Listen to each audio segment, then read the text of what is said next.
नमस्कार, स्वागत है आपका हमारे YouTube podcast channel echoes from the dark में। आज की कहानी हमें लिखी है सौरभ मिश्रा जी ने भुवनेश्वर, ओडिशा से। कहानी पसंद आए तो लाइक जरूर करें। अगर ऐसी सच्ची घटनाएं सुनने में आप इंटरेस्टेड हैं, तो हमारा चैनल सब्सक्राइब करना न भूलें। नमस्कार, आज हमारे पास भुवनेश्वर, ओडिशा से सौरभ मिश्रा का भेजा हुआ एक लेटर है। ऊपर से देखने पर ये एक कह सकते हैं कि एक रोंगटे खड़े कर देने वाली कहानी लगती है, लेकिन असल में ये एक सवाल पूछती है, क्या हर अनजानी शक्ति, हर पैरानॉर्मल एक्सपीरियंस हमें नुकसान ही पहुंचाना चाहता है? ये एक बहुत दिलचस्प सवाल है, क्योंकि हम अक्सर भूत प्रेतों की कहानियों को डर और खतरे से ही जोड़कर देखते हैं। लेकिन ये लेटर हमें एक ऐसे अनुभव के बारे में बताता है जहां डर तो था, पर शायद उस डर के पीछे का इरादा कुछ और ही था। ये कहानी एक चेतावनी और एक बचाव के बीच की जो धुंधली सी लकीर है ना, उस पर चलती है। बिल्कुल। तो चलिए सौरभ के इस खत में छिपी हर बात को परत दर परत समझने की कोशिश करते हैं। ये कहानी सिर्फ एक रात के एडवेंचर की नहीं है, बल्कि उस रात लिए गए फैसलों की है और मिली चेतावनियों की है। तो कहानी की शुरुआत होती है भुवनेश्वर में एक सर्द शाम से। सौरभ और उसके दो दोस्त अंकित और रोहित शहर के शोर शराबे से दूर एक सुनसान पहाड़ी पर बैठे हैं। माहौल एकदम शांत है। दूर शहर की टिमटिमाती लाइटें दिख रही हैं और तेज ठंडी हवा चल रही है। और इस माहौल को समझना बहुत जरूरी है। ये एकांत, ये सन्नाटा, जहां इंसानों से ज्यादा कुत्तों के भौंकने की आवाजें हैं, ये अपने आप में एक किरदार है। ऐसी जगह हमें हमारी रोजमर्रा की सेफ दुनिया से बाहर निकाल देती है ना। यहाँ पर कुछ भी अनप्रेडिक्टेबल हो सकता है, और यही एहसास कहानी का आप कह सकते हैं फाउंडेशन तैयार करता है। हाँ, वो लोग वहाँ बियर पीते हुए बातें कर रहे थे, एक टिपिकल टीनेज हैंगआउट। और फिर आधी रात के आसपास जब बोरियत अपने चरम पर होती है, रोहित एक आइडिया उछालता है, एक स्पॉन्टेनियस प्लान। कहता है कि ये बेवकूफी है, लेकिन यहाँ लॉजिक पर एडवेंचर हावी हो जाता है, जो उस उम्र में अक्सर होता है। हाँ। और उनका ये फैसला इस कहानी का सबसे पहला टर्निंग पॉइंट है। उन्होंने हाईवे का सीधा और सुरक्षित रास्ता छोड़ दिया और निमापाड़ा वाला लंबा सुनसान रास्ता चुना। हाँ, जो कि और भी ज्यादा आइसोलेटेड था। बिल्कुल। ये एक तरह से सिंबलाइज करता है कि वो जानबूझकर एक अननोन टेरिटरी में कदम रख रहे थे, जहां नियम और सुरक्षा की कोई गारंटी नहीं होती। तो रात करीब 12:30 बजे उनका ये सफर शुरू होता है। सड़कें खाली, अंधेरा घना। कुछ देर बाद गोप नाम की जगह के पास वो सिगरेट पीने के लिए रुकते हैं। उन्होंने बाइक बंद नहीं की, लेकिन जैसे ही हेडलाइट्स ऑफ की, चारों तरफ घना अंधेरा, इतना अंधेरा कि उन्हें एक दूसरे के चेहरे तक नहीं दिख रहे थे। और वहाँ आसपास कुछ भी नहीं था? कुछ भी नहीं। दूर दूर तक कोई घर, कोई दुकान, कुछ नहीं। और ठीक इसी पल, उसी घने अंधेरे में उन्हें पहली बार कुछ अजीब दिखाई देता है। सड़क के दूसरी तरफ से एक आदमी पार कर रहा है। रात के 1:30 बज रहे हैं और उसके कंधे पर एक सूखी हुई पेड़ की डाली है। इस वक्त इस वीरान जगह पर कोई लकड़ी क्यों इकट्ठा करेगा? ये पहला रेड फ्लैग था। एक ऐसी चीज जो उस माहौल में बिल्कुल भी फिट नहीं हो रही थी। और वो आदमी भी बड़ा अजीब था। कड़ाके की ठंड में उसने सिर्फ एक सफेद धोती पहनी हुई थी, बदन पर कुछ नहीं। गले में एक लाल कपड़ा, शायद गमछा जैसा कुछ बंधा हुआ था। ठंड का उस पर कोई असर ही नहीं दिख रहा था। अजीब है। वो सड़क के बीचों बीच आके रुक जाता है और बस उन्हें घूरने लगता है। पर सबसे अजीब बात जानते हैं क्या थी? उसका वो ठहराव। वो आदमी बिल्कुल पत्थर की तरह खड़ा था। कोई हरकत नहीं, चेहरे पे कोई भाव नहीं, बस एकटक उन्हें देखे जा रहा था। बाइक की जो धीमी रोशनी थी, वो भी सिर्फ उसकी कमर तक पहुंच रही थी। चेहरा ठीक से साफ नहीं था। और फिर? और कुछ पल ऐसे ही घूरने के बाद वो पलक झपकती अंधेरे में कहीं गायब हो गया। ओह, जाहिर है इसके बाद उन तीनों की क्या हालत हुई होगी। डर के मारे उनका वहां एक पल भी रुकना मुश्किल था।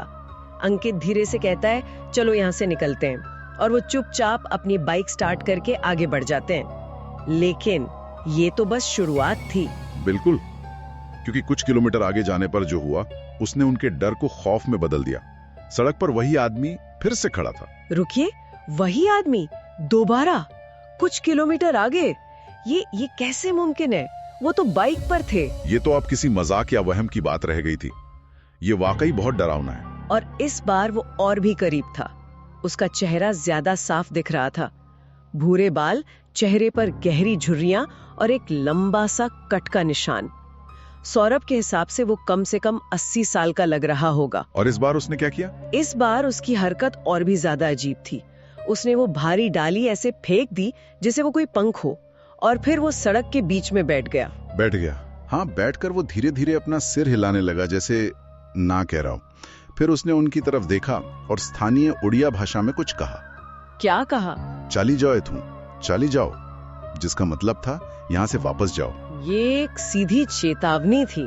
इसमें कोई गुस्सा या धमकी नहीं थी, बल्कि एक तरह की सलाह थी, एक वार्निंग। ये तो बहुत ही अजीब है। ज्यादातर भूत की कहानियों में आत्माएं लोगों को अपनी तरफ खींचती हैं या उन्हें नुकसान पहुंचाती हैं, उन्हें दूर नहीं भेजती। एग्जैक्टली। यही इस कहानी को खास बनाता है। लेकिन इससे पहले कि वो इस चेतावनी का कोई मतलब निकाल पाते, कहानी का सबसे डरावना हिस्सा शुरू होता है। जैसे ही उस बूढ़े आदमी ने बोलना खत्म किया, अचानक उनकी दोनों बाइक्स की हेडलाइट्स बंद हो गईं। चारों तरफ पिन ड्रॉप साइलेंस और घना अंधेरा। सौरभ घबराकर अपने फोन की टॉर्च चलाने की कोशिश करता है, लेकिन तभी उसे अपने कान के ठीक बगल में किसी के सांस लेने की आवाज सुनाई देती है। धीमी, भारी और रुक रुक कर आती हुई सांसें। ये वो पल है जहां डर एब्स्ट्रैक्ट से फिजिकल हो जाता है। अब तक वो एक खतरे को दूर से देख रहे थे, लेकिन अब वो खतरा उनके पर्सनल स्पेस में आ चुका था। उसे सुन सकते थे, महसूस कर सकते थे। साइकोलॉजी भी कहती है कि एक अनदेखा खतरा जिसे हम सुन सकते हैं, वो देखे हुए खतरे से कहीं ज्यादा डरावना होता है। ये हमारे प्राइमल सर्वाइवल इंस्टिंक्ट को ट्रिगर करता है। सौरभ की तो हालत खराब हो गई।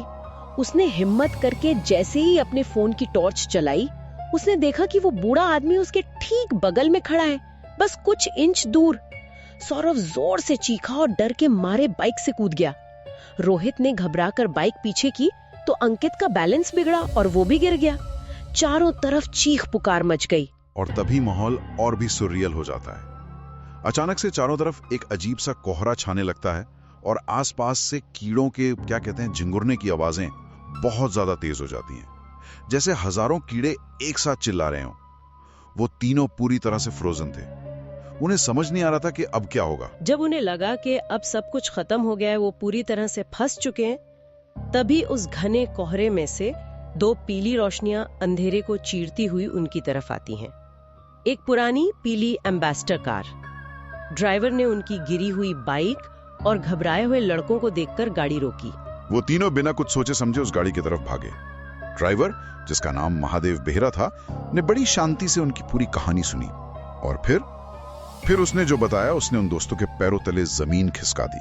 उस एक खुलासे ने पूरी घटना का मतलब ही बदल के रख दिया। क्या बताया उसने? महादेव बेहरा ने बताया कि पिछली सर्दियों में ठीक उसी जगह पर एक बूढ़े आदमी की एक ट्रक से कुचलकर मौत हो गई थी। ओह! और सिर्फ इतना ही नहीं, उसने ये भी बताया कि उस घटना के बाद से देर रात इस सड़क से गुजरने वाले कई लोगों ने एक बूढ़े आदमी को देखा है।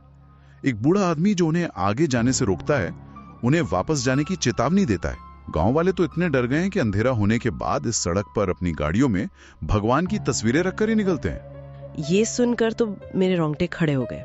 इसका मतलब वो बूढ़ा आदमी कोई डरावना भूत नहीं था जो उन्हें नुकसान पहुंचाना चाहता था, बल्कि वो एक तरह का गार्डियन स्पिरिट था, एक रक्षक जो उन्हें आगे आने वाले किसी खतरे से बचा रहा था। यही इस कहानी का कोर ट्विस्ट है। जो डर का सोर्स था, वही असल में उनका प्रोटेक्टर था। उसका अजीब हरकतें करना, उसका घूरना, रास्ता रोकना, ये सब डराने के लिए नहीं, बल्कि उन्हें रोकने के लिए था। एक डेस्परेट अटेम्प्ट था उन्हें समझाने का कि आगे मत जाओ। ये सब सुनने के बाद उन तीनों ने एक पल भी नहीं सोचा। वो तुरंत अपनी बाइक उठाकर वापस भुवनेश्वर की तरफ निकल गए। सुबह के 4 बजे वो रेलवे स्टेशन पहुंचे और चुपचाप चाय पीने लगे। कोई भी उस रात के बारे में एक शब्द भी बात नहीं करना चाहता था। वो खौफ उनके अंदर तक बैठ चुका था।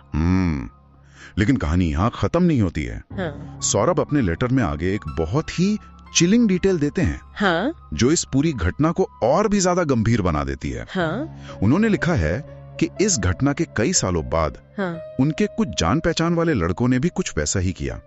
एडवेंचर के लिए रात में उसी सुनसान रास्ते पर निकल गए। अगली सुबह उनकी लाशें पुरी के पास मरीन ड्राइव के मैंग्रोव जंगलों में मिली। और ये जानकारी ये पूरी कहानी को रिफ्रेम कर देती है। यह उस बूढ़े आदमी की चेतावनी को एक वहम या दिमागी फितूर से निकालकर एक हकीकत बना देती है। ये इस बात का सबूत है कि उस रात उस सड़क पर वाकई कोई खतरा था। हाँ। अब सवाल ये नहीं है कि वो बूढ़ा आदमी कौन था, हाँ। बल्कि सवाल ये है कि वो उन्हें किस चीज से बचा रहा था। ये जानकारी सौरभ के उस सवाल को और भी गहरा कर देती है जो उन्होंने लेटर में पूछा है। अगर हम उस रात वापस नहीं आते तो क्या होता? क्या उनका भी वही हश्र होता? इसकी संभावना बहुत ज्यादा है और ये हमें सोचने पर मजबूर करता है कि क्या ऐसी चेतावनियां रैंडम होती हैं या ये सिर्फ उन्हीं को मिलती हैं जो शायद सुन लें। लेकिन लेटर का अंत एक और बहुत बड़े सवाल के साथ होता है जिस पर शायद हमने अभी तक ठीक से ध्यान नहीं दिया। आप उस ड्राइवर की बात कर रहे हैं, महादेव बेहरा। बिल्कुल। वो कौन था? रात के 2 बजे एक ऐसी सुनसान सड़क पर जहां मीलों तक कोई आबादी नहीं है, एक पुरानी पीली एम्बेसडर कार में वो क्या कर रहा था? उसका ठीक उसी वक्त वहां पहुंचना जब इन लड़कों को सबसे ज्यादा मदद की जरूरत थी। ये सिर्फ एक इत्तेफाक था? ये तो मैंने सोचा ही नहीं।